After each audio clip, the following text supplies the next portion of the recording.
At the time of the Norman invasion, this was Anglo-Saxon England. It was an extension of what they called Wessex. It was a different set of people that had actually moved in after the Roman invasion.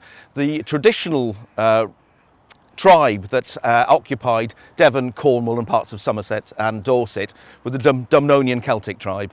After the Roman Empire came to an end, and the Romans left Britain in around 410, and they abandoned their great cities. The one we actually know of in Devon, obviously, Isca Dominorium, which we know as Exeter.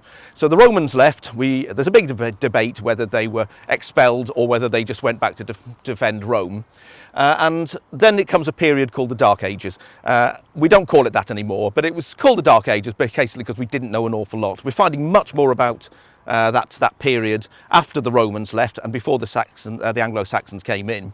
The Anglo-Saxons were part of this great folk movement across the whole of Europe. So, and a folk movement that effectively destroyed the Roman Empire. So you had great numbers of tribes that were coming, and our part of that folk movement, that Volkerwanderung as they called it, was the Anglo-Saxon Saxon incursion into England. Started in the southeast. A small number originally started coming, and it transformed that old Romano-British Celtic society. So we've got Essex, which is the kingdom of the East Saxons, Wessex, which is the West Saxons, and gradually from around 660 AD, we have the Saxons, the Anglo-Saxons, which is a sort of mixture of tribes, a sort of Germanic tribes from northern Europe, gradually sort of moving across the southwest and further north. What that did was then we originally thought that, and this was a very traditional belief, that the Anglo-Saxons exterminated the sort of local Celtic tribes, or they pushed them into Cornwall. Or some of those tribes people moved into northern France as sort of refugees, which is where you get Brittany from, the land of the Britons. And there's still a smaller area of northern France called Domney, named after that original sort of Devonshire and Cornish tribe.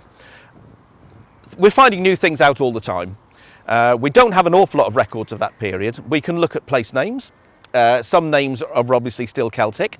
Brixham sounds as though it's probably still Celtic. Paignton sounds Anglo-Saxon. So the idea was that the Anglo-Saxons moved everybody up. However, as we find new evidence, and the greatest new evidence we found over the last few years is through DNA. And we find that the ethnicity of Devon and Cornwall is different from Dorset and Somerset and the rest of the country. So it looks as though this area of Devon and of Cornwall still has a strong ethnic representation of that old Celtic Dumnonian tribe. And so it looks as though the Anglo-Saxon came in, took over some of the positions of power, but you still have those ethnic Celtic tribespeople. And one of the most intriguing things, and one of the reasons we're here in the South Hams today, is that right up into the Middle Ages, this area was still apparently speaking some kind of Celtic language.